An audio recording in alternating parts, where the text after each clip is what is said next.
Días. Buen día. Buenos días. Buenos días. Buenos días a todas, a todos. Hoy tenemos una jornada extensa, dado que tenemos que trabajar varios textos. Un texto de Viviana Travi, donde nos remontamos específicamente a los orígenes de nuestra profesión, con las pioneras del trabajo social y los pioneros del trabajo social, y la impronta que le da. Acuérdense cuando vimos los modelos de acumulación, los tipos de Estado y las estrategias de intervención en lo social a partir de los estados. Hoy nosotros vamos a tomar eso para poder trabajar esas estrategias de intervención específicamente desde nuestra profesión. Para ello hay dos textos, uno de Viviana Travi y el otro texto que es de Miranda Aranda. Pero además de ello, vamos a trabajar dos textos de Alayón, uno que habla de las escuelas de formación académica, las escuelas de trabajo social desde los orígenes, específicamente la primera escuela, y vamos a hacer especial hincapié en Argentina y en Mendoza, para luego poder ver cómo se dieron esas estrategias de intervención dentro del trabajo social, ya no del Estado solamente, sino dentro del trabajo social, desde la sociedad de beneficencia, obviamente que no existía el trabajo social, hasta la Fundación EVA, para la semana que viene profundizar en la reconceptualización, ¿sí? Es bastante ambiciosa la clase de hoy, pero específicamente, no sé si vamos a alcanzar, es muy larga, porque son 4 textos, pero vamos a empezar a profundizar con un tema que es precisamente esta mirada en nuestros orígenes, y le vamos a empezar diciendo de que hay como dos grandes miradas del origen del trabajo social, una que apunta específicamente a como a las formas de ayuda que se dieron desde la etapa antigua, y otros que dicen que precisamente el trabajo social nace en forma paralela con las demás ciencias sociales, cuando el Estado se hace cargo vía políticas sociales de la cuestión social. Nosotras tenemos la posición segunda, es precisamente de que el trabajo social surge con las demás ciencias sociales, y siempre desde el origen el trabajo social, y esto es muy importante que lo sepan, tuvo una mirada para esa época revolucionaria, digamos. Todo el mundo cree, desde una mirada un poco más androcéntrica, que el trabajo social surge prácticamente desde una plataforma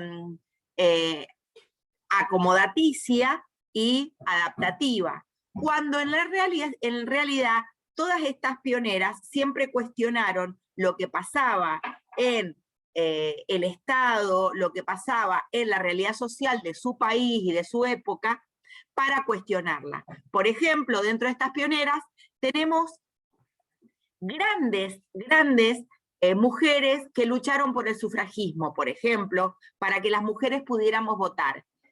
Mujeres que lucharon específicamente por los derechos de los niños, de las niñas, por el tema de la violencia de género, que en ese momento se hablaba, se decía desde otro lugar, que trabajaban la temática de las adicciones.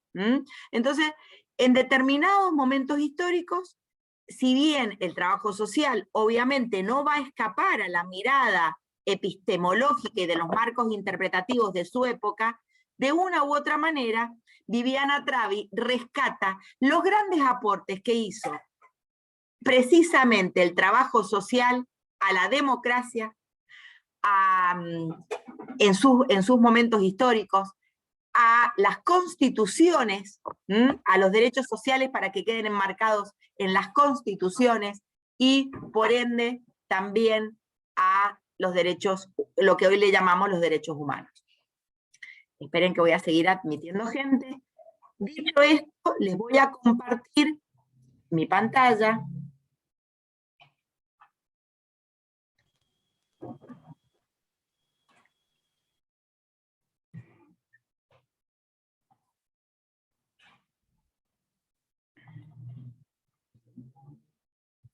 ¿Se ve?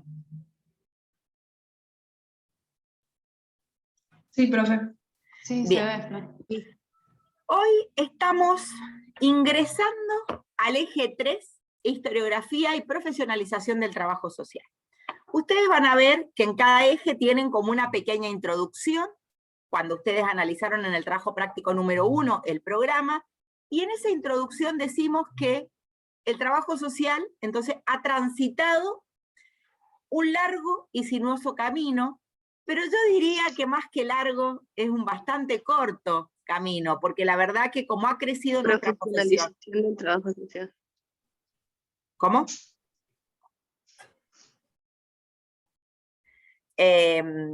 Un corto camino, más que largo camino, porque si ustedes se ponen a pensar, ¿sí? Tenemos 150 años, no llegamos a los 200 años de profesión, cuando hay profesiones que tienen miles y miles de años. Entonces, en realidad, el crecimiento que ha tenido esta profesión con tan poco tiempo realmente es exponencial. Pero cuando nosotros hablamos de la trayectoria del trabajo social, que se entrelaza, al igual que las demás profesiones, con procesos sociales de los que forma parte, y como tal tiene continuidades y rupturas. Ustedes lo pudieron ir viendo eso precisamente cuando lo vieron en las estrategias de intervención y cuando vieron los tipos de Estado, estas continuidades y estas rupturas. A partir de ello podemos ver cómo desde una u otra perspectiva el trabajo social hizo aportes a la cuestión social, al abordaje de la cuestión social, a la implementación de las políticas sociales y las instituciones y el reconocimiento de los derechos sociales.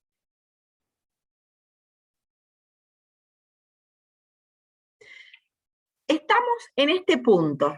La institucionalización del trabajo social, fíjense, como profesión, no sé si lo alcanzan a ver.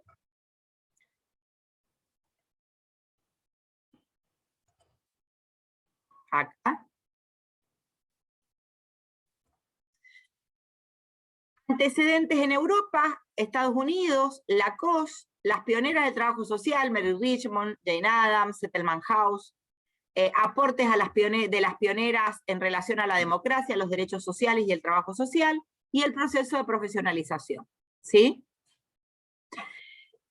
También vamos a adelantar en los antecedentes de América Latina,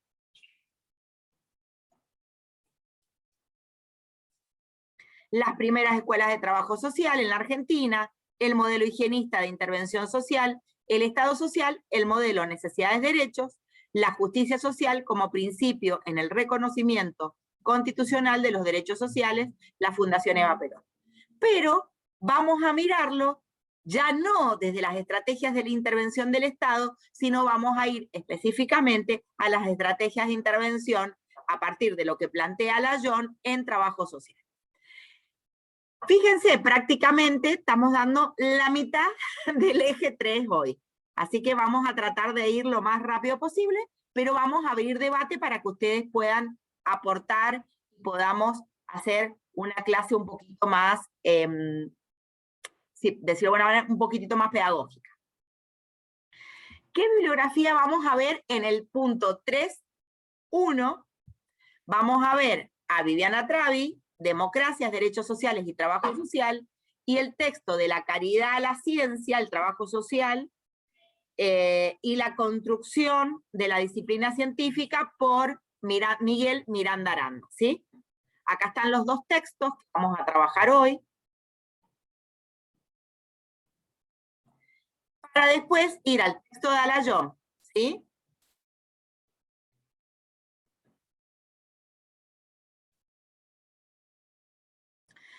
Primero, vieron que nosotros en el título, si ustedes lo ven acá, habíamos dicho que se llama historiografía. Entonces, primero tendríamos que saber qué significa historiografía. ¿Por qué? ¿Y cuál es la diferencia? No sé si ustedes lo han visto en historia, la diferencia entre historiografía e historia. ¿La han visto en la materia historia?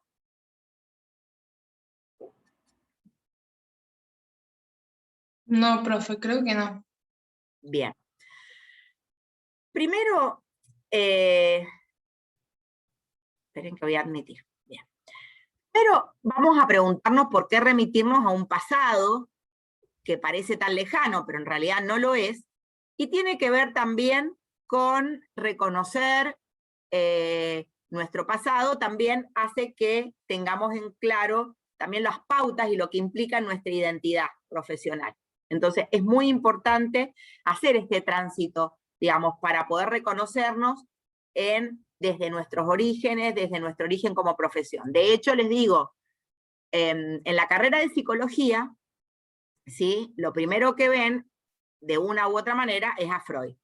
No significa que todos los que estudian psicología van a ser psicoanalistas, precisamente, y que no todos van a tener o van a responder a la escuela de Freud, ¿sí? Pero ¿qué van a hacer? No van a ir a la escuela freudiana, pero van a desconocer o no van a conocer a Freud, que es parte de su origen. Es decir, lo que les quiero decir, que muchas veces nosotras y nosotros renegamos de nuestros precursores, de nuestras pioneras, de nuestras referentas, porque surgieron en un marco interpretativo positivista, estuvieron enmarcadas en un momento histórico determinado, y eso implica que muchas veces se las borró de un plumazo. Es más, le diría que muchas de nuestras colegas ni siquiera las conocen, ni siquiera saben lo que hicieron. No sé, Vero, Patri, cuando empezaron en esta materia, ¿tenían profundidad de conocer qué había hecho Mary Richmond, Jane Addams, Octavia Hill? La Patria es más chiquita que yo, pero allá lejos, en la década del 90, no, la veíamos como que Mary Richmond había escrito el libro Caso Social o Social Diagnosis, nada más, de ahí no salíamos, las veíamos como el aporte que habían hecho a la ciencia social. No sé la Patri que habrá visto.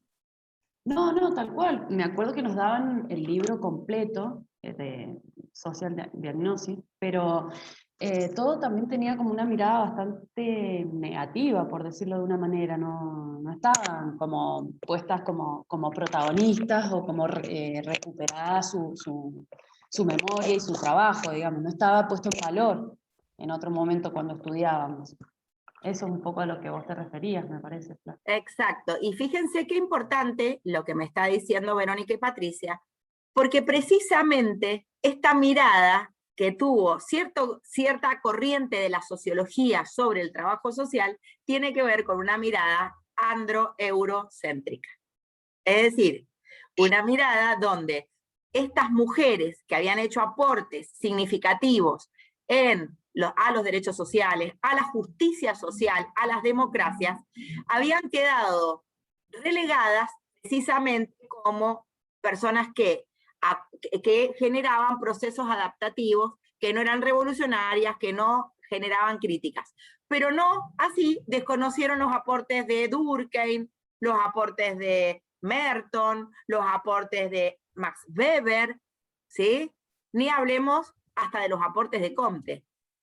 Entonces, el planteo es precisamente esta mirada descalificadora que tiene que ver más con cuestiones de género, en parte, pero que ya lo vamos a analizar durante el relato de Viviana Travi. Pero para poder profundizar vamos a remitirnos a lo que es la historiografía, que es precisamente un conjunto de técnicas y teorías relacionadas con el estudio, el análisis y la manera de interpretar la historia. El estudio bibliográfico y crítico acerca de los textos escritos sobre historia, las fuentes que utilizan, por ejemplo, ¿qué fuentes utilizaron para escribir nuestra historia Mitre? ¿Serán las mismas fuentes que se utilizaron en el revisionismo histórico? Entonces, lo que hace es un estudio bibliográfico y crítico acerca de los textos de historia, sobre las fuentes, cómo los autores, cuál es la ideología de esos autores y específicamente qué han tratado a lo largo del tiempo. Entonces, fíjense qué importante, cuando hablamos de historiografía, no decimos específicamente un relato lineal de sucesos, sino vemos específicamente quiénes escribieron esa historia, cuál era el objetivo de escribirla, cuál era la ideología de ese autor, cuáles son las fuentes que consultó. Entonces, realmente despojamos de este marco de objetividad a la historia cuando sabemos que también la historia responde a procesos sociales, políticos, económicos, ¿sí? Incluso ideológicos.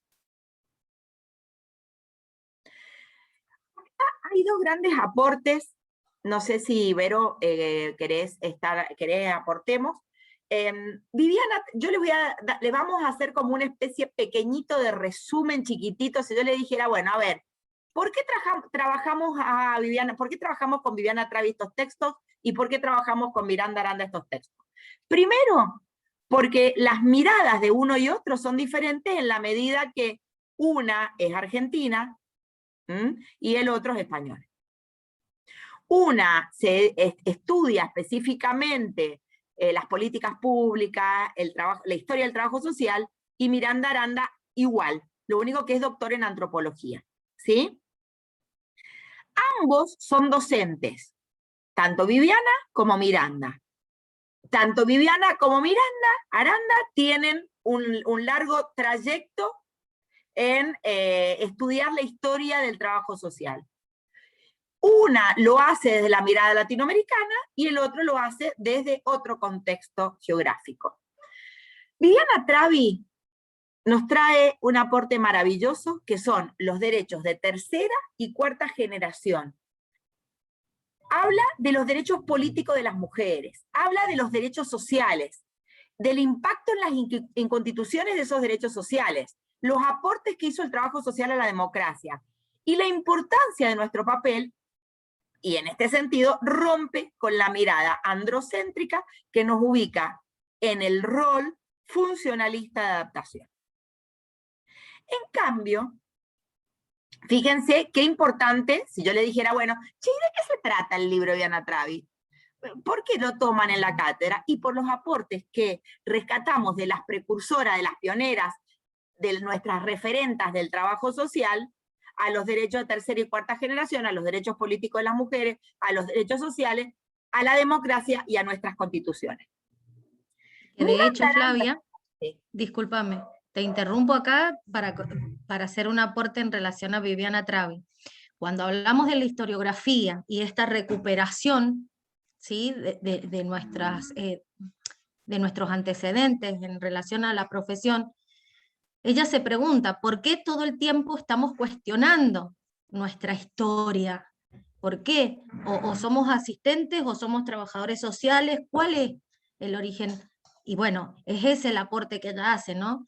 Esa recuperación tan importante que tenemos de poner en valor que nuestra profesión en la cotidianidad aporta la democracia a través de los derechos sociales, ¿no? Entonces es esa recuperación exquisita que ella hace y a la que tenemos que mirar cuando miren el texto, que lo hagan desde ese lugar, desde esa recuperación.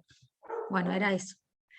Muy bueno el aporte, Vero. Y precisamente, fíjense, Miranda Aranda analiza estas variables, pero fundamentalmente aporta la mirada epistémica, los aportes de los paradigmas.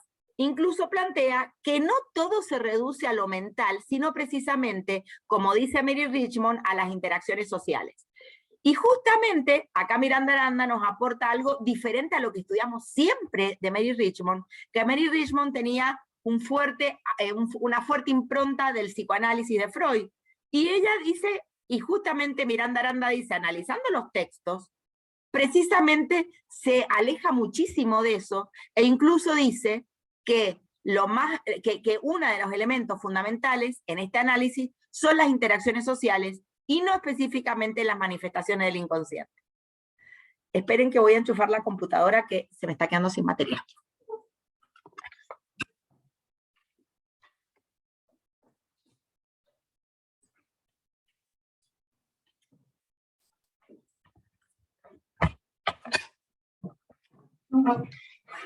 Profe Vero, está silenciada. Ay, disculpen. Gracias por avisarme. Digo que acá los vamos a invitar a que recuperen el tema de los marcos interpretativos, que Miranda Aranda lo traslada específicamente a la profesión. Esos aportes que hacemos desde la profesión, desde estas precursoras, desde los distintos marcos interpretativos. Por eso cuando Flavia plantea la mirada epistémica, ¿sí? Se relaciona con esto, con los marcos interpretativos, cuáles fueron las influencias contextuales, históricos y sociales, políticas de la época, en la impronta de estas precursoras. Bueno, ahí te doy la posta, Flavia. Excelente. Bueno, primero vamos a ir bien rápidamente quién es Viviana Travi. Es licenciada en Trabajo Social. Acá esa es una exposición que hizo en el aula que si ustedes estuviéramos cursando en vivo y en directo sería el aula que estarían cursando con nosotras, que son las aulas del BAC, que son las aulas que están en el centro entre filosofía y nosotros, son las aulas que cursamos Trabajo Social 1, porque ustedes verán por la cantidad de estudiantes, son las aulas que ocuparíamos, ¿sí? Y esa fue justamente en esa foto que ustedes ven ahí, ella habló de la recuperación de nuestra historia y nos trajo un aporte a las pioneras y a las referentas del trabajo social.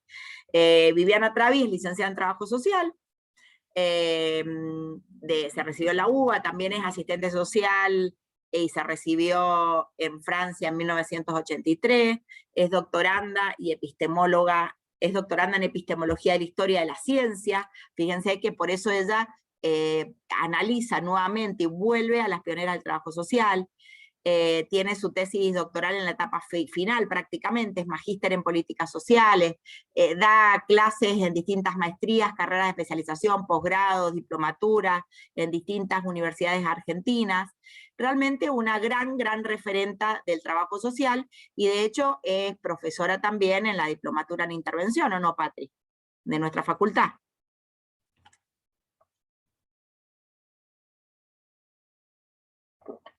No se te escucha, Patri.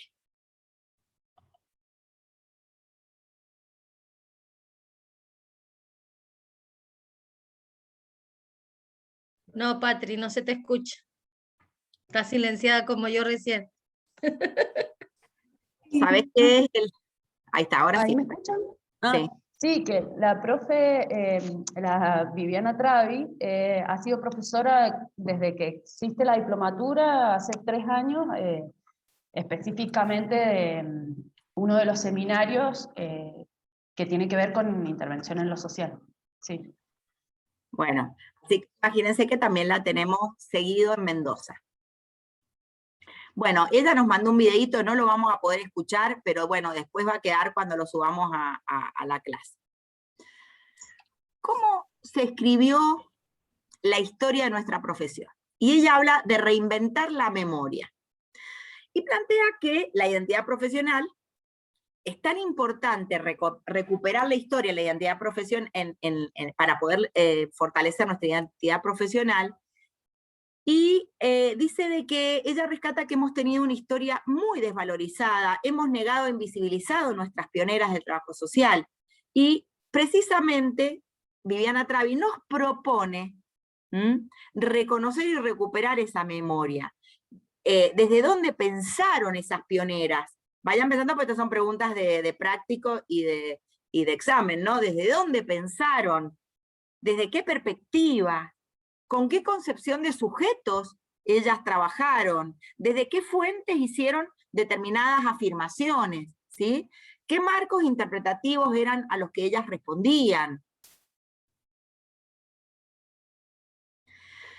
Para poder profundizar en el texto de Viviana Travi, vamos a trabajar 2 elementos. Por un lado, el contexto, ¿sí? Los aspectos económicos, políticos, sociales y culturales y religiosos que incidieron en el surgimiento del trabajo social. Y por otro lado, los antecedentes, las primeras experiencias, de formas de abordaje de la pobreza que empezaron a plantear la cuestión de la profesionalización del trabajo social. Y esto sí es importante. Son las primeras experiencias, ¿sí?, que incorporaron conocimientos científicos y cuestionaron o problematizan la pobreza y las formas de asistencia, el rol del Estado y el rol de las instituciones. Es decir, fíjense qué importante. ¿Por qué? Porque estas primeras experiencias son las que empiezan a cuestionar y problematizar la pobreza a partir de conocimiento científico. Pero no solamente problematizan la situación de pobreza, sino las formas que se va a contener, se va a asistir a esa pobreza, y el rol del Estado y las instituciones en esta situación. Entonces, prácticamente también nace, de una u otra manera, la administración también del Estado, o lo que serían después las carreras de administrador o de licenciado en Ciencias Políticas y Administración Pública, ¿no?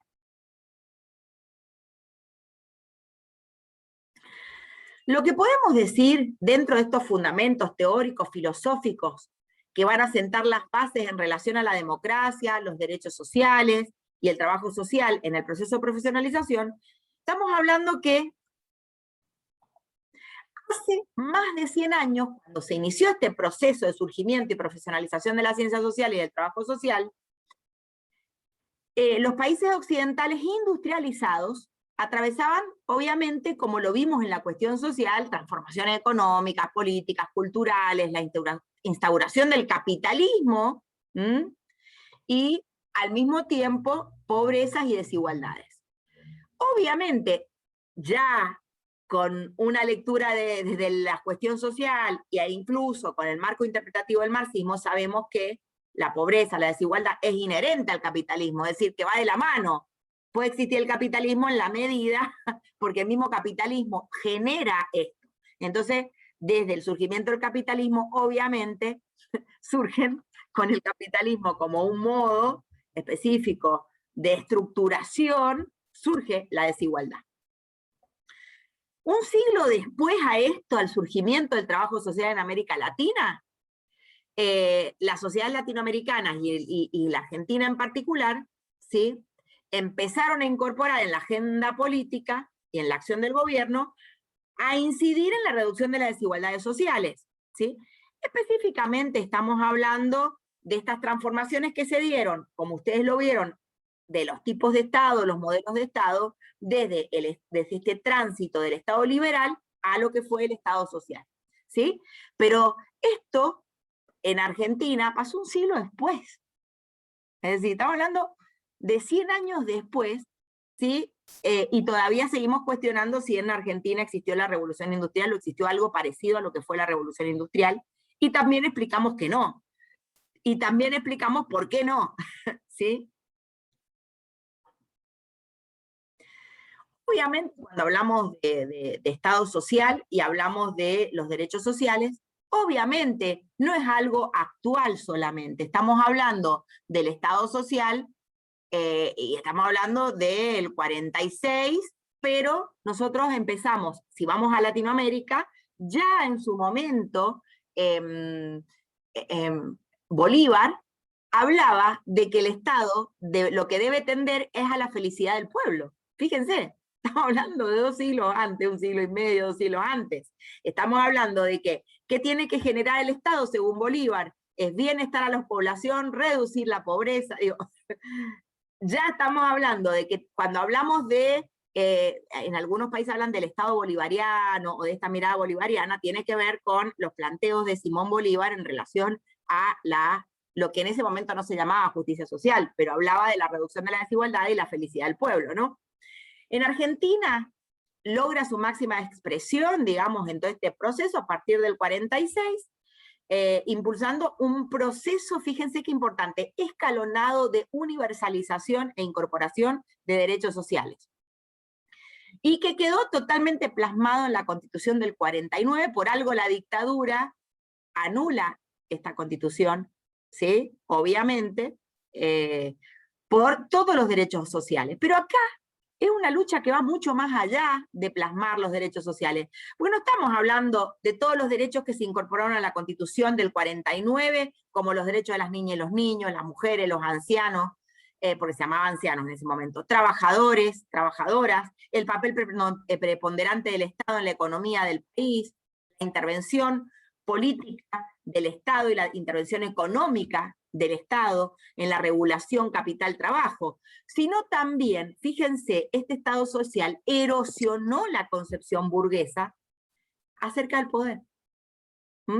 Y acá es donde, por eso, cuando hablamos de la grieta, tiene que ver con esto, porque erosiona la concepción burguesa, la concepción capitalista acerca del poder.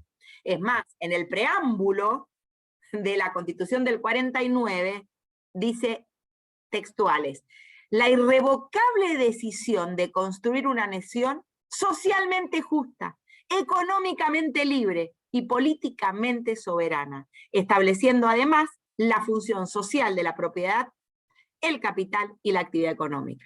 ¡Wow! ¡Qué pavadita!, ¿no? Si se cumpliera en 1% de eso. Obviamente es la Constitución de 1949. Y parece que en vez de trabajar en avanzar sobre los derechos, con la dictadura y las futuras, que en este caso serían las democracias para nosotros pasados, pero para este momento de Estado futuras, en vez de aumentar derechos, retrocedimos, la verdad, que abismalmente. Acá les traigo un gráfico que trae Viviana Travi en su texto, y que habla de este marco legal, teórico, filosófico e institucional. Acuérdense las instituciones, las escuelas, los hospitales, ¿sí?, en las que cuadra la intervención profesional. Ella dice precisamente que todas estas pioneras, estas precursoras, ¿sí?, tomaron en cuenta e influyeron. Obviamente hay un marco, no vamos a decir que no. Hay un marco teórico-filosófico que dio sustento, un marco interpretativo, en el cual se basaron, obviamente, porque aparte que sería imposible, ya lo dijimos cuando hablamos de marco interpretativo.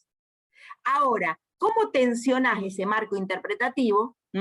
Es lo que quiere demostrar Viviana Travi. A su vez, el marco institucional. Obviamente, cada institución tiene sus normas. Cada institución tiene sus actores y cómo esos actores van interrelacionando. Pero también tiene pautas, tiene estructura, tiene horarios, hay una estructura institucional que también nos atraviesa como trabajadoras y trabajadores sociales. Por otro lado, tenemos el marco legal. También nos da una plataforma de actuación, pero también muchas veces nos pone límites. Entre estos tres, este y está nuestra intervención profesional para Viviana Travi. Esto lo vamos a analizar precisamente en cada una de estas pioneras. Es decir, fíjense, en el marco teórico-filosófico, que es justamente lo que nos va a aportar Miranda Aranda, el marco legal y los aportes que hicimos a ese marco legal, poniendo en tensión muchas de las normas establecidas en cada momento histórico. El marco institucional, obviamente en el marco legal también están las constituciones, ¿no? El marco institucional y las instituciones que se generaron para poder trabajar o apuntar o a resolver estas problemáticas sociales, la escuela, hospital, desarrollo social, etc. Y en este interjuego es donde aparece precisamente la intervención profesional del trabajo social.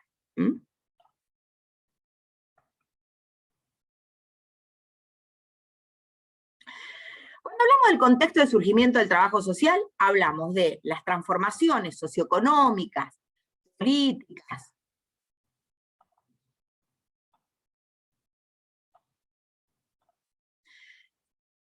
culturales, religiosas, sociodemográficas, que incidieron y operaron como condicionantes en el surgimiento del trabajo social. Y acá es muy importante, ¿por qué? Porque pensemos en ese contexto convulsionado a partir de la generación de desigualdades y pobreza, a partir también de pandemias, porque no piensen de que lo que pasa con el COVID no pasó antes, ¿sí? La peste negra, que le llamaban la peste negra, un espanto la palabra, pero la peste negra porque digamos, la trajeron específicamente y murieron miles de tráfico de personas cuando las traían en los barcos. ¿Qué vendría a ser lo que le llaman la peste negra, la peste amarilla? En su momento la viruela, que acabó con miles y millones de personas en el mundo. Digo, esto de las pandemias van surgiendo y tiene que ver muchas veces, en estos casos, después descubrieron que en el caso en la Revolución Industrial, cuando se trabajó sobre justamente, es la peste bubónica, en realidad, mal llamada peste negra, la peste bubónica, que tenía que ver con la transmisión por las heces de las ratas en el agua, o distintas maneras de transmisión. Yo no voy a hablar de epidemiología porque no es mi fuerte, pero digo, lo que se dieron cuenta es que el hacinamiento crítico, qué sé yo, que generaba también o aceleraba estos procesos de enfermedad, por decirlo de alguna manera. Entonces, todas estas transformaciones socioeconómicas políticas las vamos a tener en cuenta. Y por otro lado, esta primera organización que nos genera el pastor Sally, que es la COS, que es la Organización Social de la Caridad, que es donde surge el trabajo social familiar y también los Settlement House, que es donde surge también y se profesionaliza el trabajo social, lo que se llamaría el trabajo social más comunitario. ¿Sí? Vamos a la Inglaterra del siglo XIX, pleno auge del capitalismo.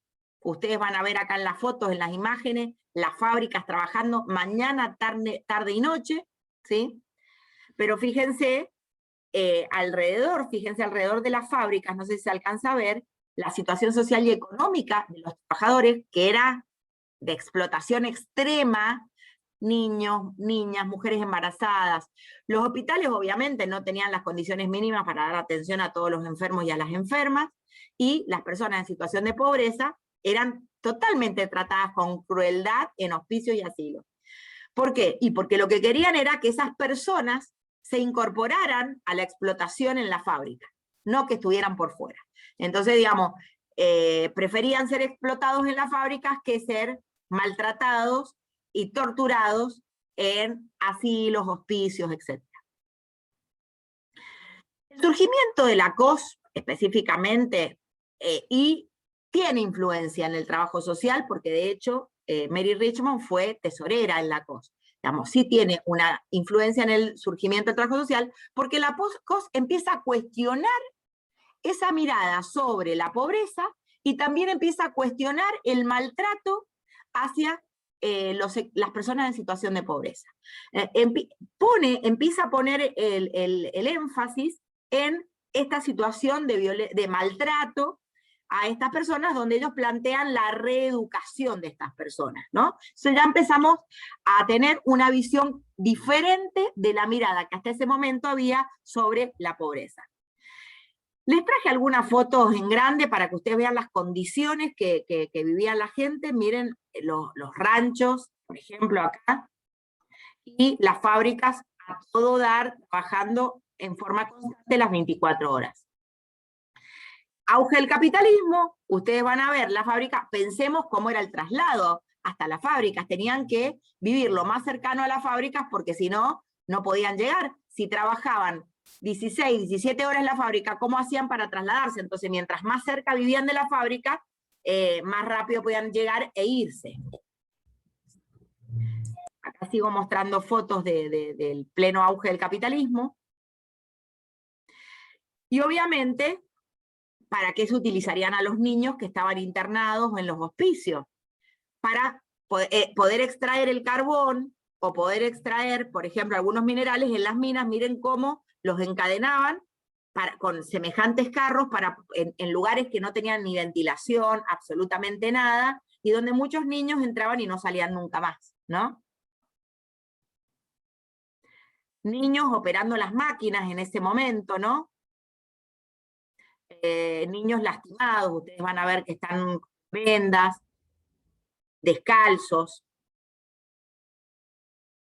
Y para colmo ni siquiera les pagaban porque como no eran adultos, supuestamente los tomaban de aprendices. Y eran sometidos, desde violaciones era lo menos que eran sometidas estas criaturas. Este niño de 6 años ya en la fábrica trabajando. Miren acá el niño acompañando para poder ir por las canaletas o distintas cuevas o distintos orificios donde tenían que trasladar esta cantidad de carbón o de distintos minerales. Las viviendas de los trabajadores, ¿sí? Que nos sorprenden en esa época. Hoy muchas veces vayamos a las tierras de los dueños de la sociedad rural, ¿no? Y vamos a ver esto y multiplicado por 1000, porque duermen en carpas para colmo. La situación de los campesinos empieza a ser digamos, muy difícil, y muchos de ellos empiezan a dejar sus lugares de origen y se trasladan con una gran migración interna a las fábricas para poder encontrar trabajo. Y a partir de ello empiezan a aparecer estos problemas sociales con 2 grandes líneas de acción. Una legislación de tipo social, ¿sí? Promovida por el gobierno y actividades de asistencia social, y obviamente la iglesia continuaba con formas de ayuda que eran la caridad, específicamente provenientes de la iglesia. Es decir, que el Estado, a partir de esto, empieza a tener una legislación de tipo social.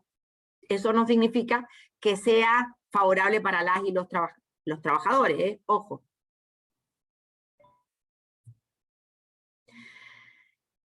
Esto mismo empieza a influir fuerte.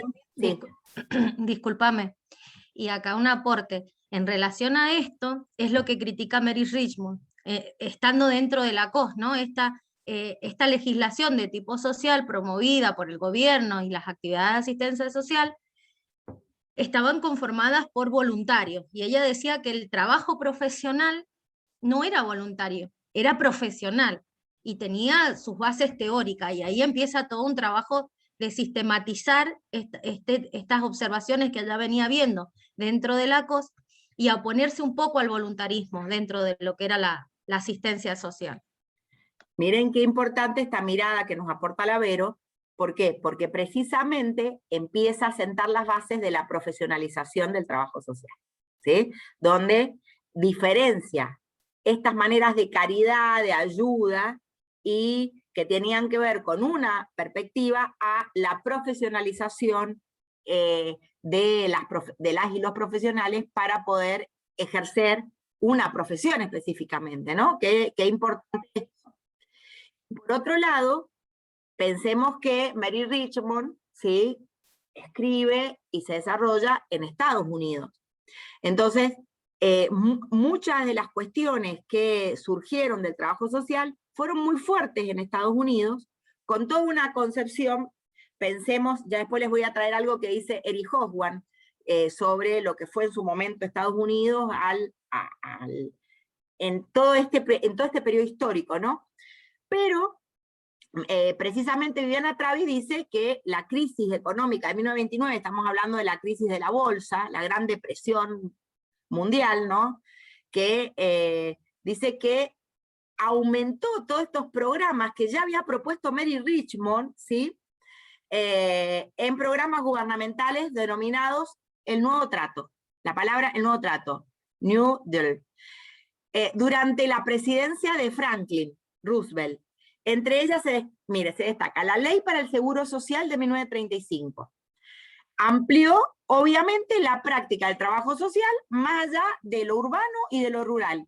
Y empezó a hablarse de la reforma, de la nueva reforma social.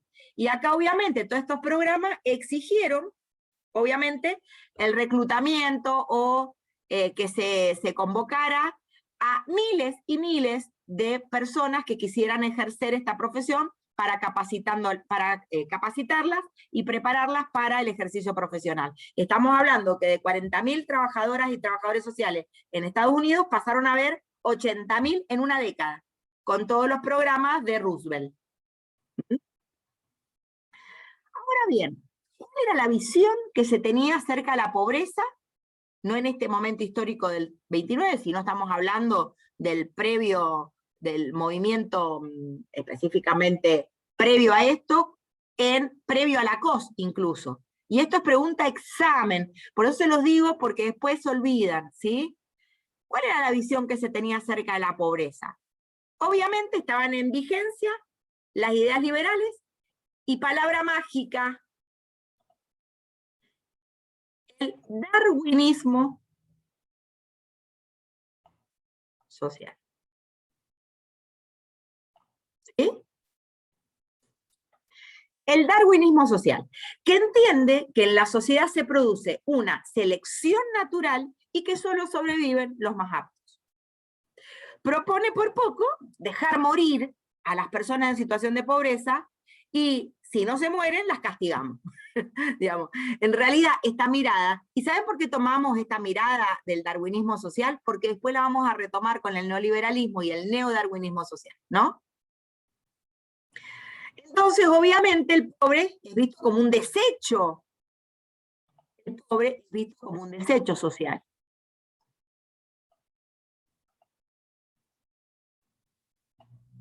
¿Sí?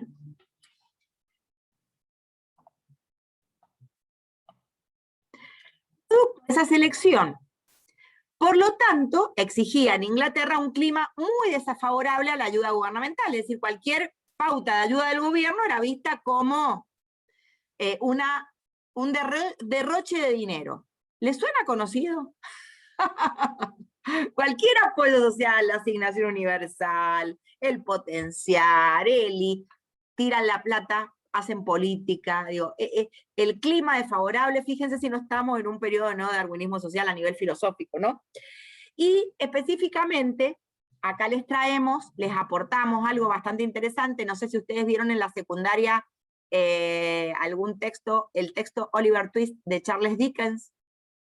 Bueno, si lo han visto, les va a ser fácil entender que es el contexto histórico donde estamos hablando. Y si no, está la película, que han hecho como llegó a la pantalla grande, digamos, Charles Dickens con Oliver Twist, un poco relata las vivencias de un niño que termina en un hogar en ese momento histórico, ¿no? Las críticas a las formas de ayuda se centraban en dos grandes cuestiones. Se están creando pordioseros, porque se los acostumbra a vivir de la limosna, y obviamente es un despilfarro de dinero, ya se hace sin control, y por eso les preguntamos si esto les suena conocido, ¿no? En 1834, que es una de las leyes que se critica, ¿sí? Se había establecido la ley de pobres, que es la Poor Law. Y fíjense, les trajimos, es muchísimo más larga, pero trajimos como un pequeñito resumen de 3 elementos que tiene en cuenta esta ley. Tenía como objetivo reducir el costo del Estado. ¿Les suena conocido, chicas? Para ocuparse de la pobreza. Sacar a los mendigos de las calles. Promover que la gente pobre trabaje a cambio de techo y comida. Ya no a cambio de un salario, a cambio de techo y comida. Para ello se crearon los workhouse, que eran las famosas casas de trabajo. Estos a cambio debían trabajar varias horas por día, varias, por decirlo de alguna manera, una explotación, trabajaban todo el tiempo. Las condiciones de estos warehouse eran totalmente desagradables, por los que no accedían a esas casas, los que no realmente desesperadamente no necesitaban, digamos, los que no podían solventarse de ninguna manera, si no, no llegaban a esas casas, ¿se entiende? Acá les traigo un diario de la época, donde habla de la creación de la Poor Law, y ustedes van a ver, yo acá les marqué con rojo, personas colgadas, ¿sí? Cómo las torturaban, mira, ustedes ahí las van a ver, y eso salió en un diario, ¿no? No es que de esa época. Miren acá, ¿lo ven? Acá, con el látigo, golpeándolos. Acá, con trabajos forzados, porque ¿cuál era uno de los trabajos? Era moler piedras. A martillazo. Es decir, grafica, ¿sí? Para justificar la erogación de que esas personas están siendo castigadas, digamos, específicamente. La creación de la COS, ya en este contexto que ustedes estuvieron viendo con la Poor Law, el pastor Salí crea la Sociedad para la Organización del Socorro Caritativo y la Represión de la Mendicidad en 1869, que luego se llamó la Sociedad para la Organización de la Caridad, que nosotros le llamamos en Argentina la COS, digamos, le decimos la COS. Si bien adhirió a la Porlau en 1834, se oponía a las formas de ayuda que consideraban la atención de la pobreza como dispensiosa y se oponían a la violencia y al maltrato a las personas en situación de pobreza. Empiezan a cuestionar la forma de implementación de la ley. Fíjense qué importante. La ley, cómo se implementa esa ley, y empiezan a cuestionar también las relaciones dentro de las casas de trabajo, de los workhouse, ¿sí? Y acá empezamos a ver algunas de las personas que tuvieron relación con la COS, como fue Mary Richmond y Jane Addams, ¿sí? Mary Richmond obviamente se opone a toda forma de Estado autocrático y critica los principales rasgos de la política tradicional estadounidense. Así que para los que dicen que era funcionalista, nada más lejos de eso. En principio, de lo mismo para todos. Es decir, que todas las personas tengan las mismas oportunidades, ¿no? Es decir, dentro de su escrito habla lo mismo para todos. Considera que tiene una mirada totalmente diferente, ¿sí? Y critica la mirada equivocada que tenía el Estado sobre la igualdad. Y acá empieza a trabajar un elemento fundamental que es el sentido de identidad. Y cuando hablamos de esto, hablamos de que todas las personas, no hablaba de oportunidades, ella ya hablaba de para todos lo mismo, es decir, que todas las personas tenían que tener la misma oportunidad. Miremos hoy cómo se retrocedió en Estados Unidos. Salud privada, si no tenés seguro te morís. Educación universitaria privada, si no tenés recursos no vas a la universidad. Digo, en ese momento, todos esos adelantos, hoy, hasta un siglo y medio después, realmente todo lo que ella propuso quedó en el tintero y ganó el capitalismo en Estados Unidos. Jane Addams también fue pionera de la sociología del trabajo social y ella propone, empieza a hablar y a visibilizar la violencia contra las mujeres. Miren en qué época estamos hablando, ¿no? Cómo empieza a rescatar las vivencias de muchas mujeres que vivían violencia. Pensemos en ese siglo. Acá en Argentina se empezó a hablar de violencia de género después del caso emblemático cuando Monzón, bueno, comete el femicidio contra Muñiz y llega a la corte. En ese momento, ¿saben cómo las mujeres se podían defender de la violencia? Porque existía la ley contra el maltrato animal. Y decían, bueno, la mujer es un animal también. Y a partir de eso se podía defender. Y todo esto lo escribe y lo explica Jane Addams, en el caso de una mujer que fue casi asesinada, y que para poderla defender tuvo que apelar a los derechos de los animales. Porque las mujeres no teníamos ningún derecho, ¿no? No teníamos derecho a voto, menos íbamos a tener otros derechos. Entonces, en realidad, Jane Addams empieza a hacer visible el tema de la violencia contra las mujeres. Miren las señoras gordas de la oligarquía de las que hablan los sociólogos, algunas otras profesiones, ¿no? En esa época, cuando Freud todavía hablaba del sadomasoquismo, y nosotros ya hablábamos de violencia de género. Hill. ¿Alguien de ustedes vio la película Notting Hill? Con Hugh Grant y Julia Roberts. ¿La vieron? Capaz un poco vieja. Son todos muy jóvenes, todos. Todos pibitas, todos pibitas. Ajá. Bueno, Notting Hill es el barrio que, digamos, el barrio de los workhouse, perdón, es el barrio específicamente de los settlement house de origen de Octavia Hill, por eso se llama Notting Hill. ¿Sí? Ah, mira, yo no sabía eso. Bueno, Viviana Travi lo dijo cuando vino a la charla que ella estuvo caminando por ahí, digamos, en realidad ver, bueno, hoy por supuesto está muy cambiado y ahora es un barrio muy cheto en Londres, pero en ese momento era el barrio. ¿Por qué? Porque justamente Octavia Gil decía que las personas no tenían que estar internadas en hogares, sino que tenían que tener sus propios hogares, porque era la manera de que fueran incorporados después a la sociedad. Entonces empieza a plantear los barrios de obreros, ¿no? Miren que específicamente... Le daba mucha importancia al tema de la vecindad. Decía que en soledad no se podía salvar si no era con el vecino, decía en su momento. Exactamente, por eso se hablaba de las vecinas amigables. Obviamente, bueno, Octavia Gil era inglesa, es la pionera más cercana al concepto de la profesión actual, aportó a la formación práctica y teórica de la enseñanza del trabajo social, luchó contra la vivienda insalubre y contra la explotación de los trabajadores. Fíjense qué importante, pensemos en esa época, porque ahora nos parece, bueno, hace 4 años que yo no veo que se hagan barrios, pero bueno, no importa.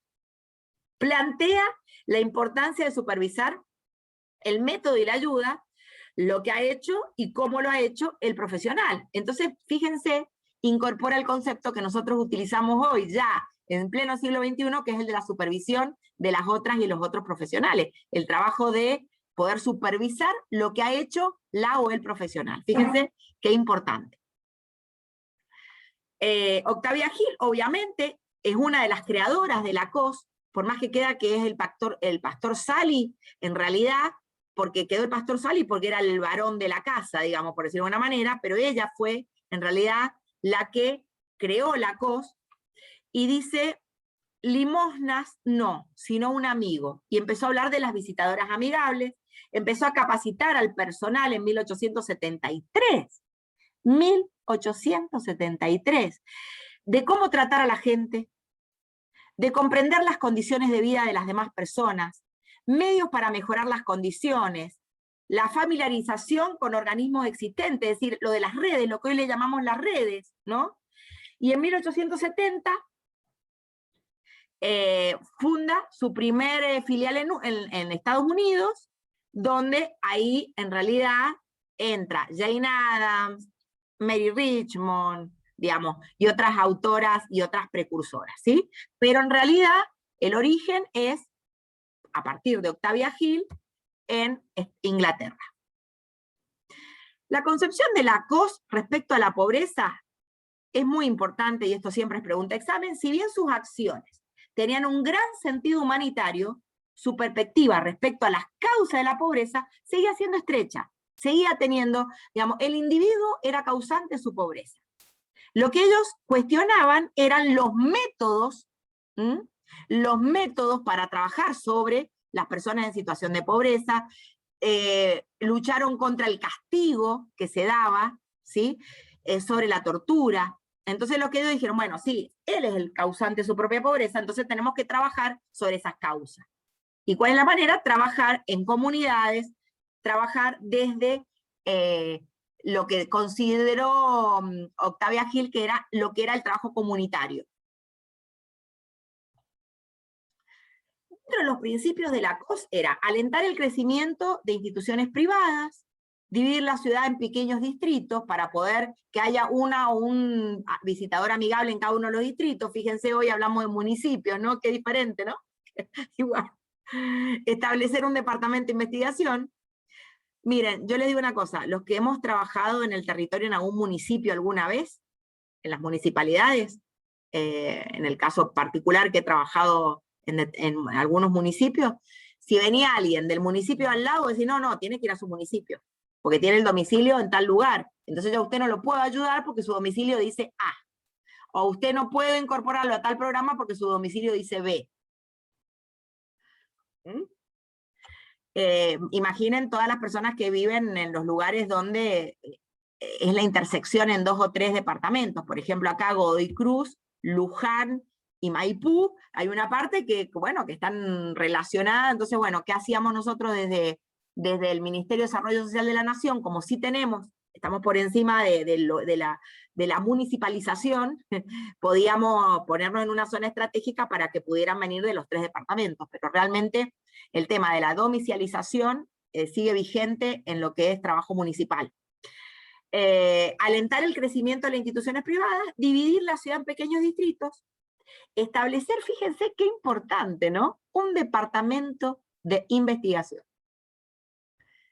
Hasta más adelantado que nosotros, porque hoy en las instituciones públicas no tenemos departamentos ni de investigación ni de sistematización de experiencias.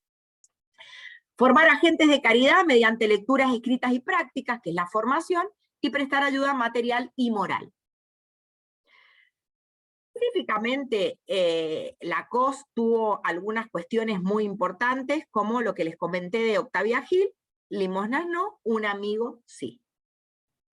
La COS estableció 8 puntos básicos para orientar la acción asistencial. No se los voy a mencionar uno, porque en realidad esto es nada más como para que ustedes lo puedan ver, cómo a partir de estos 8 puntos que genera la COS, después las mismas personas que fueron parte de la COS, como Jane Addams y como Mary Richmond, cuestionan algunos de estos puntos básicos para orientar la acción asistencial. Por ejemplo, uno de los puntos que es lo de la encuesta escrita, hasta el día de hoy sigue vigente. Por ejemplo, para poder acceder, por ejemplo, a un municipio, para poder acceder a una ayuda urgente o para poder acceder a un potenciar o qué sé yo, necesitas el informe escrito, la encuesta escrita. No sé si a ustedes les pasa lo mismo en las escuelas, chicas.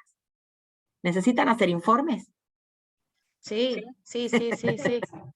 Y el diagnóstico, que eso es característico al principio de año, diagnóstico de la población, diagnóstico de la situación socioeconómica, sociosanitaria, de la población o de la comunidad escolar.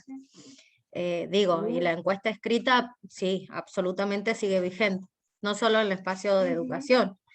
Claro, sí, sobre todo en otras instituciones también hay como instrumentos súper retrógrados, en los municipios sobre todo, ¿no? Como decías, claro.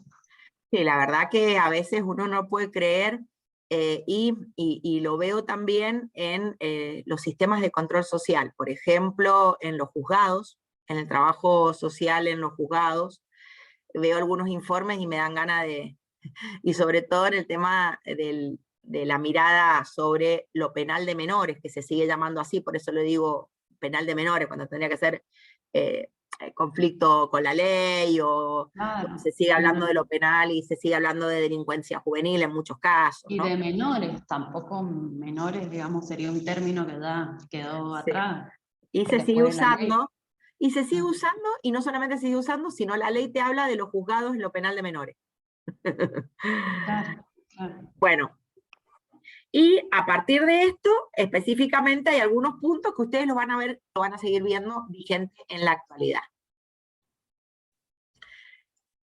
Específicamente hay algunas precursoras de la COS que fueron muy importantes, pero lo que vamos a analizar es cómo se comenzaron a crear sociedades como la COS, similares en Londres, en todos los países protestantes, principalmente en Estados Unidos, porque tenía que ver, el pastor Sally tenía una concepción religiosa, era protestante y tenía una mirada desde ese lugar. Entonces, esta mirada de la COS no penetró los países católicos, específicamente, o que adherían más al catolicismo, sino específicamente a los países que tenían un gran dominio de la iglesia protestante.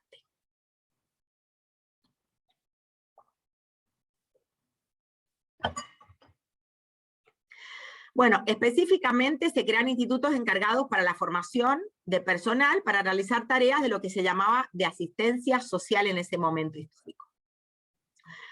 Y obviamente, en 1873, con Octavia Gil, empieza a tratar de formar, de comprender las condiciones en las que vivían las personas y también los medios que se empleaban para mejorar esas condiciones de vida. Entonces fíjense que empiezan a plantearse lo que hoy nosotros le llamamos las estrategias de intervención, ¿no?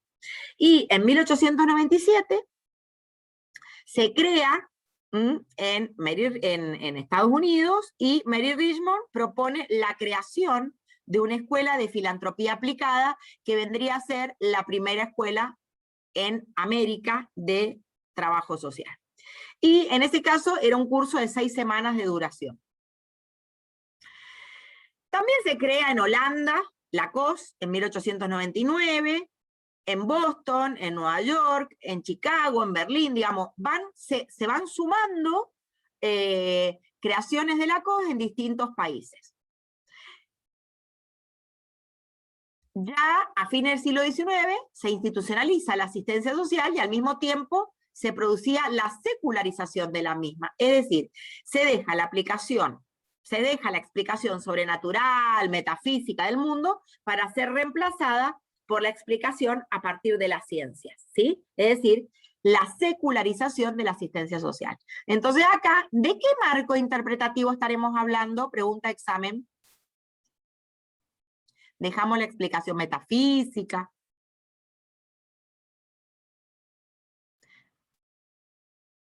Verónica y Patricia, dejen de levantar la mano, no les voy a dar la palabra.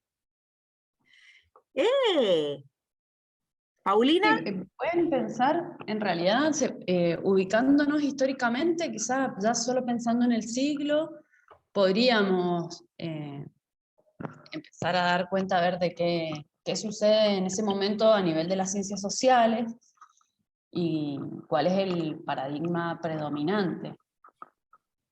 O paradigma, digamos, entre comillas, el marco interpretativo. Sí, marco interpretativo, paradigma.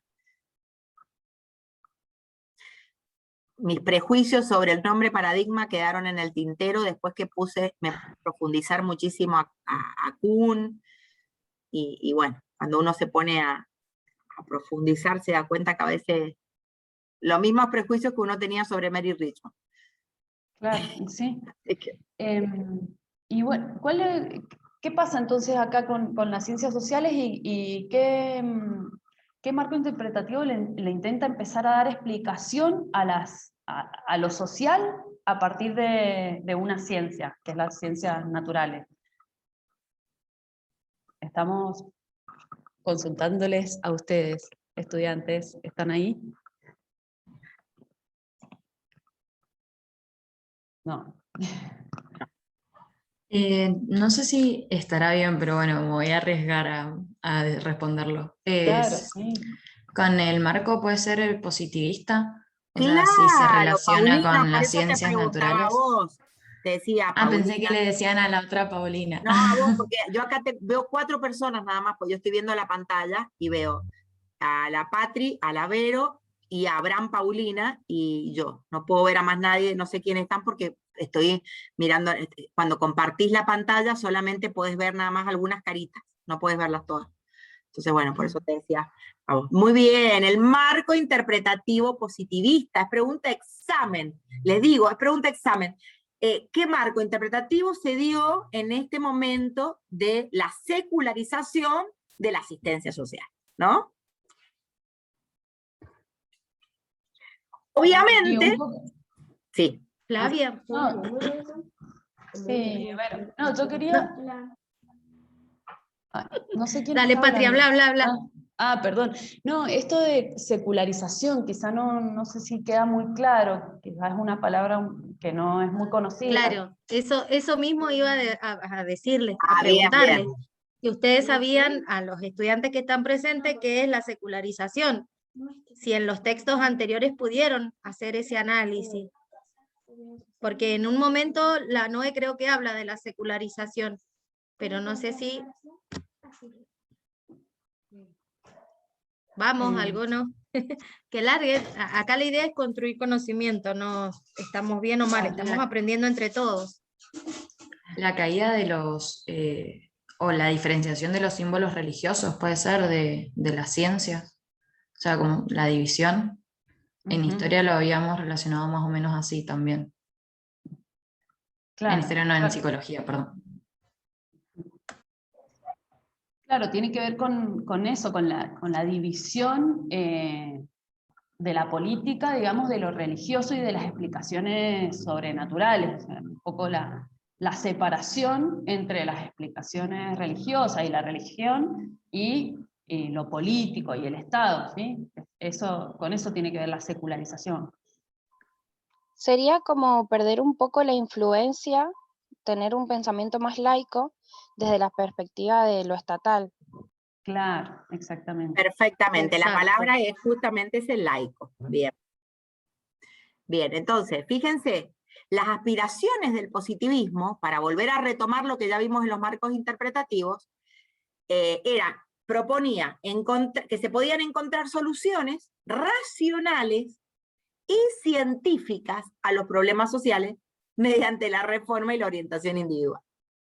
Y a partir de ello, de la caridad a título personal, se pasó a la filantropía organizada y a la responsabilidad pública, y empieza a pensar el Estado la responsabilidad pública de dar respuesta a estos problemas. Entonces, si les digo a quién se opone esta mirada positivista, se contrapone al darwinismo social. Entonces, cuando criticamos tanto al positivismo en los orígenes, yo entiendo hoy que lo podamos cuestionar a partir de nuestra cosmovisión, pero en ese momento el positivismo empezó a contraponerse al darwinismo social, a esta mirada de castigo sobre las personas en situación de pobreza. Entonces Lacoste obviamente está enmarcada, y sobre todo después alguna de nuestras precursoras, en este marco interpretativo positivista, ¿no? Específicamente, Mary Richmond, yo en la institucionalización y profesionalización del trabajo social, ella hace planteos muy adelantados, habla, fíjense la palabra, habla de lo que hoy nosotros le llamamos lo que un siglo después se habló de discriminación positiva. Ella habla, fíjense, se los voy a decir textual lo que ella escribió. Decir que todo hombre es igual a sus semejantes significa que cada uno tiene los mismos derechos a volverse diferente a los otros. Y que en todo programa social debe imponer la necesidad de ser guiados en su derecho de ser colocados en condiciones favorables a un desarrollo completo y a la diversidad. Imagínense en ese siglo hablar de diversidad, ¿no? Así Viviana Traví dice que se adelantó un siglo a la noción de discriminación positiva. Es decir, que todas las personas tienen que estar acompañadas para que lleguen a tener las mismas oportunidades que los demás, ¿no? Entonces, defendió ciertas garantías legales para las mujeres de la industria y específicamente hablaban de el sufragio de las mujeres, y a partir de ello empezó a generar el reconocimiento de lo que fue, con estas palabras lo dice ella, maravillosa diversidad. Piensen, en 1970 ustedes ni siquiera habían nacido, ni eran proyectos, ni nada, capaz que no habían nacido ni sus padres todavía, ¿no? Pero en 1970 hablar de diversidad, en 1980 hablar de diversidad era ser subversivo prácticamente. Estamos hablando de un siglo y medio antes. Y obviamente el planteo que ella habla de desarrollar una técnica especial para el abordaje de las complejas y diversas situaciones que exigen, de manera que el servicio social trabaja sobre materiales que son la cadena y la trama de la vida cotidiana. Mira la palabra, trabaja sobre materiales que son la cadena y la trama de la vida cotidiana, siendo el artífice de las relaciones sociales, descubriendo significaciones y nuevas posibilidades en las situaciones familiares en las que participamos todos. Bueno, digamos, pensemos esto en 1800, en 1900. Ella es Mary Richmond. No la que está abajo en la fotito del video, sino la que está arriba. Ella es Mary Richmond. Quedó huérfana muy jovencita, ¿sí? Quedó huérfana muy jovencita. Fue criada por 2 tías. Después, cuando muere una de sus tías, se queda prácticamente sin ningún recurso para poder comer. Entonces tuvo que viajar con otra de sus tías, y ahí empezó a trabajar en Lacoste como tesorera, pero no conforme con ello empezó a estudiar, a perfeccionarse, y de hecho su abuela no creía en el sistema público de enseñanza, entonces hasta los 10 años la educó en sus propias casas. Entonces su casa era como una escuela, porque tenía libros de todo tipo, a la cual ella al principio era estimulada, pero después por su propia, era una autodidacta, ¿sí? Era feminista, de hecho fue perseguida por eso, fue catalogada de bolchevique en Estados Unidos, porque decía que tenía ideas zurdas, así con esa palabra, así bolchevique. Entonces realmente fue una precursora, una trabajadora y una persona que nos aportó muchísimo a la profesionalización del trabajo social, y la verdad que la historia del trabajo social no se le hace justicia. Extra, Mary Richmond inventa el trabajo social.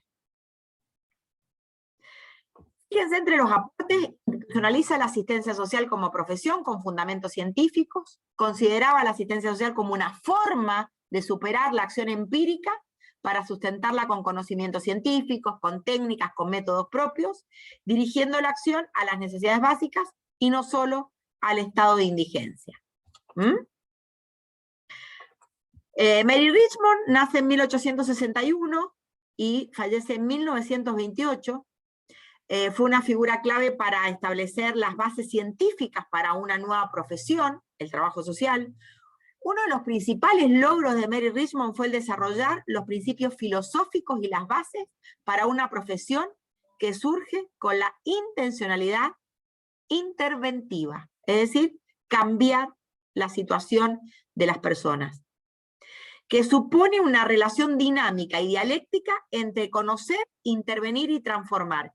Fíjense qué importante, ¿no? Que supone una relación dinámica y dialéctica entre conocer, intervenir y transformar, integrando lo individual y lo colectivo, tomando en cuenta las relaciones sociales y el ambiente en el que está inmerso el sujeto. Obviamente, para ello propone investigar, diagnosticar y, obviamente, tratar, lo que nosotros le hablamos hoy de intervenir. Tiene aportes de la bibliografía fantásticos. Obviamente, los libros más importantes son los que mencionó recién Verónica, ¿sí? Diagnóstico social y caso social individual.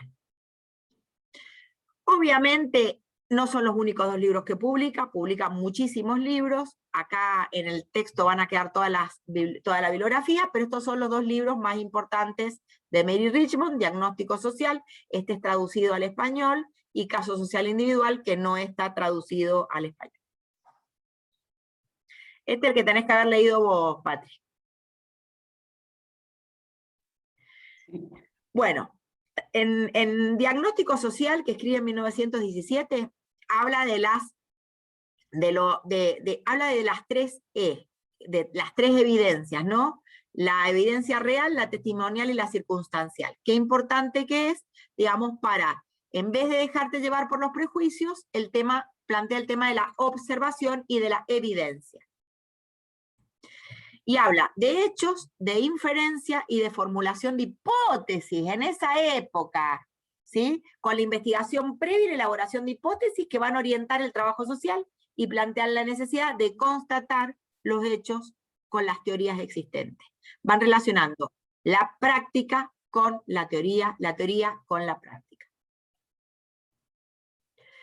Obviamente después propone los pasos, que no es lo más importante, y en el libro Caso Social Individual habla específicamente de la personalidad, habla de la adaptación, y acá ya empieza a notarse más la influencia del positivismo. Habla de el tratamiento social, donde se plantea como 2 elementos las comprensiones y las acciones. Flavia, Sí. ahí cuando habla de tratamiento, ella dice que necesitaba que la profesión se profesionalizara en esto de la institucionalización, y como estaba muy en contra de la utilización del término del inconsciente establecido por Freud, porque decía que había todo un auge, todo se remitía al psicoanálisis, que ella dice, bueno, voy a utilizar las técnicas de los médicos. Entonces, ahí es donde propone la palabra tratamiento, porque decía, no todo lo podemos remitir al inconsciente, entonces, bueno, utilizo esto que es más parecido, y de todas maneras va a ser un trabajo técnico. Y ahí es donde propone la palabra tratamiento para la utilización de su metodología de intervención profesional. Qué bueno el Como un aporte que dato me hace Vero. de color. Alguien tiene el micrófono abierto, please. Buenísimo el aporte, ¿por qué? Porque ella toma de la pedagogía, de la psicología, para después dar una fuerte influencia de la sociología, de la filosofía y la psicología social, digamos, como que ella no toma solamente una de las ramas o de las ciencias sociales, sino toma varias para poder interpretar la realidad y poder también plantear el tema de las causas sociales, ¿no? De las causas de los problemas sociales. Para ella hay causas de la pobreza, que dice que aumento de los problemas sociales, crisis económicos, aumento de los despidos. Fíjense que no habla de la condición de solamente culpabilizar a la persona en situación de pobreza, sino habla del aumento de los problemas sociales como generadores de pobreza, crisis económicas como generadoras de pobreza y aumento de despidos también. Entonces, obviamente, plantea otra perspectiva de la pobreza, y esa perspectiva fue cambiando, sobre todo con los aportes de Mary Richmond. Y obviamente a partir de ello propone producir determinadas reformas sociales que influyen en las leyes y comienzan a exigir, Mary Richmond, cambios legislativos. Fíjense en los problemas que trabajó Mary Richmond. Calidad de la vivienda de los trabajadores, mecanismos de exclusión del sistema educativo. Miren, ustedes dos que trabajan en equipos de orientación, se lo deben a Mary Richmond. Mejora la calidad de vida de los barrios obreros, atención a la infancia, la delincuencia juvenil, necesidad de tribunales especializados, en este caso para trabajar con niñas y niños, lucha contra el trabajo infantil, regulación del trabajo femenino, miércoles, ¿no? Todas estas normativas influyó Mary Richmond en su país. Y algunas críticas que se dicen que en su obra, que no hay teoría, sino que es una acumulación de principios metodológicos, una sistematización de conocimientos técnicos, fruto de su propia experiencia. Eso dicen muchos de esta mirada específica, sobre todo en el libro Caso Social Individual. Y que de hecho, Flavia, es la influencia que tuvimos nosotros al estudiar, cuando estudiamos a Mary Richmond, ¿no? Esa influencia tan negativa, que era lo que la Patri mencionaba al principio, ¿no? No lo vimos con los aportes inmensos que hizo a la profesión, sino todo lo que no hizo y que le faltó, pero sentó las bases de la profesión. Entonces, la importancia de poner en valor su figura es muy interesante. Bueno, y en Mary Richmond termina diciendo que confiesa la admiración por la obra de Jane Addams y la reconoce como una de sus grandes inspiradoras, ¿sí? A Jane Addams. Y de hecho, Jane Addams fue Premio Nobel de la Paz, fue la primera mujer en recibir un Premio Nobel de la Paz. A partir de esto, Miranda Aranda, como para irme echando con lo que plantea Viviana Travi, la clasifica a Mary Richmond como una humanista en contra del darwinismo dominante, y tomaron partido por acercarse a la realidad social desde la ciencia para entenderla, y fíjense la palabra, para cambiarla. Quiero que nos quedemos específicamente con esto de Mary Richmond, y les traigo una frase para terminar con Mary Richmond: haz lo que ames, porque así amarás lo que haces.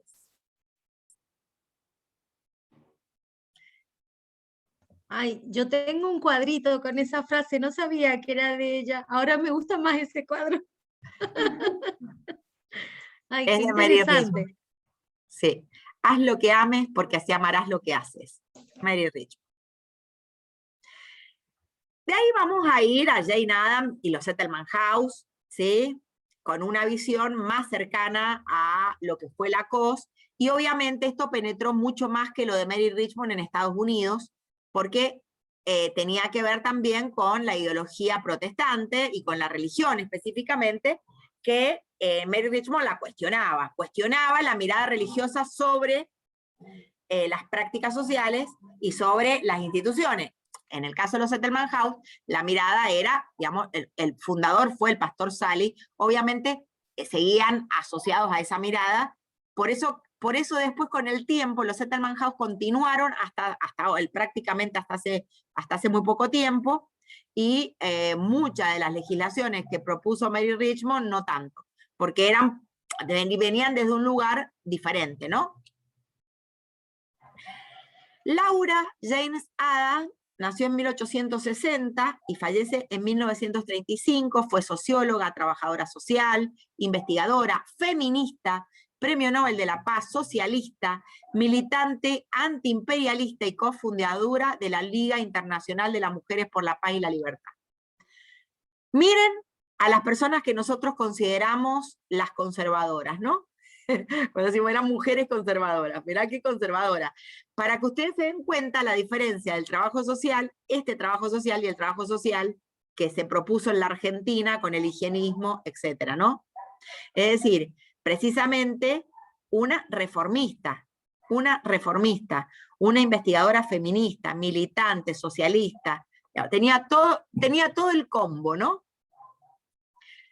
El libro de Jane Addams se llama El largo camino de la memoria de las mujeres, ¿sí? Que observó una imagen muy desvalorizada de la profesión y sobre todo de los orígenes de la profesión, desde su historia, sus protagonistas, también un enorme desconocimiento de lo que hicieron y los aportes que hicieron estas mujeres. En tal sentido, tienen bastante claro que no quieren ser o hacer. ¿Qué es lo que no querían ser? Ni ser burócratas, funcionales al sistema, ejercer funciones de control, disciplinamiento. Pero le es sumamente complejo definirse afirmativamente, reconocerse en figuras claves de apoyo desde donde construir su identidad. Esto lo dice Viviana Travi, que como conclusión de lo que se lee sobre Jane Addams y sobre Mary Richmond y sobre Octavia Hill. Acá tenemos una foto de precisamente un settlement house, donde hacían práctica también los estudiantes de las distintas universidades, ¿no? Y planteaba la educación y desarrollo cultural de los pobres, la información para estudiantes y otros residentes, y despertar el interés en general popular en los problemas sociales y sanitarios. Y proponen esto en una legislación social. Los primeros settlement house americanos fue abierto en 1889, ¿sí? Y estuvo, el más importante de todos fue el Hull House de Chicago, creado en 1888 por Jane Addams y Ellen Gates Starr. Este es este Hull House Settlement de Chicago, el Settlement House de Chicago, gigante, ¿sí? Ya fue cerrado en 2012 debido a la bancarrota de la asociación Hull House, es decir, no se pudo seguir financiando, pero tenían 3 edificios, guarderías, museos, escuelas de arte, teatro, centro de salud, bueno, etc.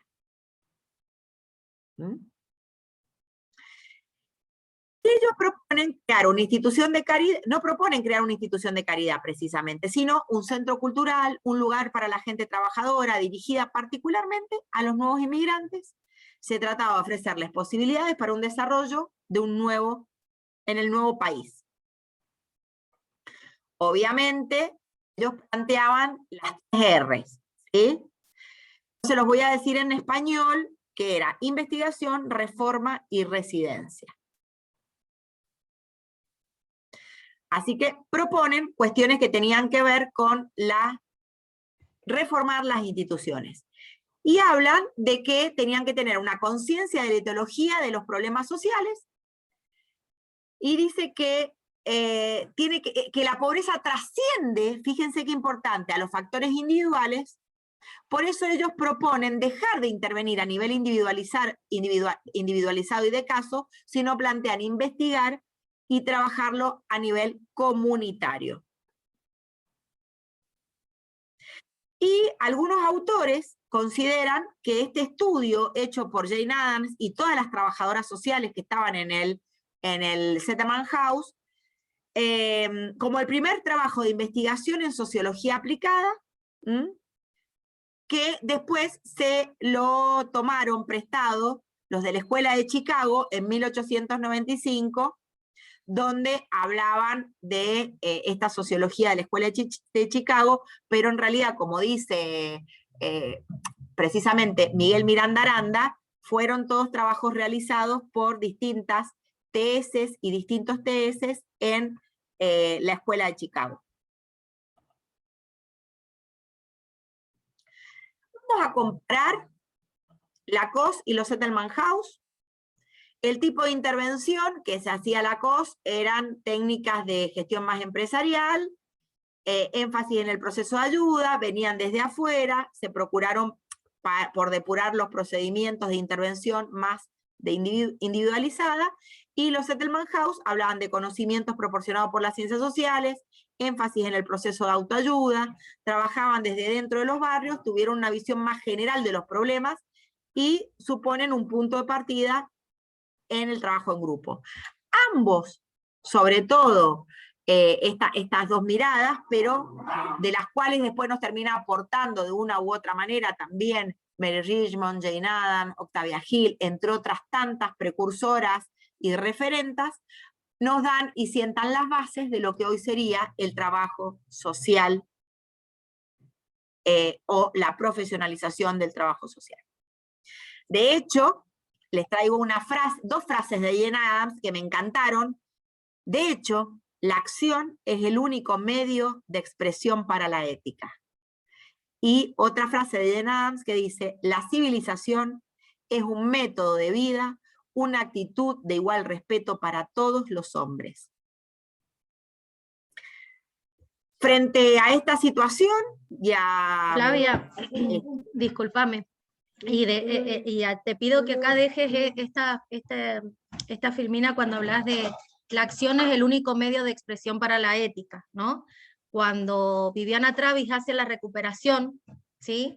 Cuando hablamos del aporte hacia la democracia, hablamos de esto, que estas precursoras ya hablaban, ¿no? Y el importante aporte que hicieron a la profesionalización del trabajo social. La civilización es un método de vida, y esa civilización se logra en democracia, digo, y revalorizando los derechos sociales. Entonces, está buenísimo que hayas traído esa frase, porque sintetizan un poco la idea que plantea Viviana Travis. Nada, era un aporte desde este lugar. Gracias. Me encantó porque me das pie para hacer el cierre de este tema, que es que frente a esta situación y a sectores desde los extremos del espectro político y teórico y científico que demonizan al trabajo social, la asistencia social, tergiversan y despojan de su significado más profundo, Viviana Travis y nosotras acá apostamos a recuperar los fundamentos que sustentaron la intervención profesional en su proceso fundacional y a poner en diálogo las tradiciones con el pensamiento popular latino, indoafricano, indo-afroamericano. Resaltamos en este sentido, precisamente, valga la redundancia, su sentido reparador de daños, de pérdidas provocadas por un sistema injusto, así como su carácter restitutivo de derechos desde la connotación obviamente positivista y claramente diferente a las viejas concepciones darwinistas sociales de la política social imperante en Europa y en el nuevo continente. Heredadas por esas famosas leyes de pobres, la Porlau, que solo hacían denigrar, maltratar y torturar a personas que habían quedado sumidas en la pobreza gracias al sistema capitalista. En realidad, Viviana Travi nos dice que la ayuda social no hace otra cosa que devolver a los pobres lo que los demás les debemos, porque se los habían quitado injustamente. Y esta frase, que parece tan hablar de ayuda, de pobres, ¿sí? Es una frase que después la toma fuertemente en el Estado social argentino, cuando se habla que ya no se tiene que hablar de ayuda social, sino de justicia social. Y en ese camino creo que estamos todas, que estamos todos, y por eso esta clase lo que quería hacer era reivindicar esta mirada de nuestras referentes, de nuestras precursoras y de nuestras pioneras del trabajo social, y los aportes que hizo nuestra profesión desde nuestra humilde posición a los derechos sociales, a la justicia social y a las democracias, y también a las constituciones. Flavia, la verdad que me emociona escuchar, digo, el recorrido que hemos tenido como historia, ¿no? Como profesión. Y con esta mirada, como para ir también cerrando, que hoy vamos a ver la institucionalización de la profesión en Argentina y en Mendoza, que no hubo tiempo, que van a estar las clases subidas al aula Moodle y a Facebook, pero que hagan el análisis de la institucionalización de la profesión desde estos aportes que has hecho vos en el recorrido hoy, ¿sí? ¿Desde qué lugar nos fuimos formando? ¿Cuál fue la crítica que tuvimos? Donde al comienzo fuimos voluntarias, fuimos trabajadoras ad honorem, y hoy no, el importante papel que tenemos. Y para poder hacer este planteamiento teórico a la hora del trabajo con otras disciplinas, que podamos hacer este análisis. Nada, es simplemente que cuando lean el texto de Alayón sobre las escuelas de trabajo social, lo hagan desde esta mirada de revalorización de la historia de la profesión. Bueno, por favor, para terminar la clase de hoy, yo esto se los voy a subir, lo que necesito también es que vean la clase de las escuelas, que ahora les vamos a pasar el link que nos trae Verónica Fernández, y también un poco vamos a retomar las estrategias de intervención, la vamos a llevar específicamente al trabajo social en esto que va de la sociedad de beneficencia a la Fundación EVA, para poder entender la semana que viene la clase de reconceptualización. Y fundamentalmente me gustaría que Verónica y Patricia les comentaran algunas cosas que vieron en los trabajos prácticos hasta hoy. Lo íbamos a hacer la semana que viene, me parece. Todas juntas, no sé si te parece. Perfecto, perfecto. De todas maneras, igual ya estamos. Tenés razón, ya son las 49. ¿Tienen alguna duda de lo que hemos trabajado hasta ahora? Si pueden prender las cámaras 2 minutos, como para que podamos verlas y verlos, como para que nos vamos conociendo, estaría fantástico.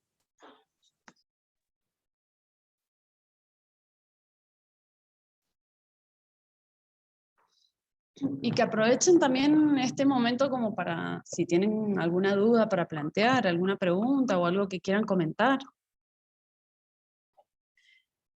Bueno, la verdad que ha sido un día muy productivo. Hemos visto 2 textos que son bastante largos.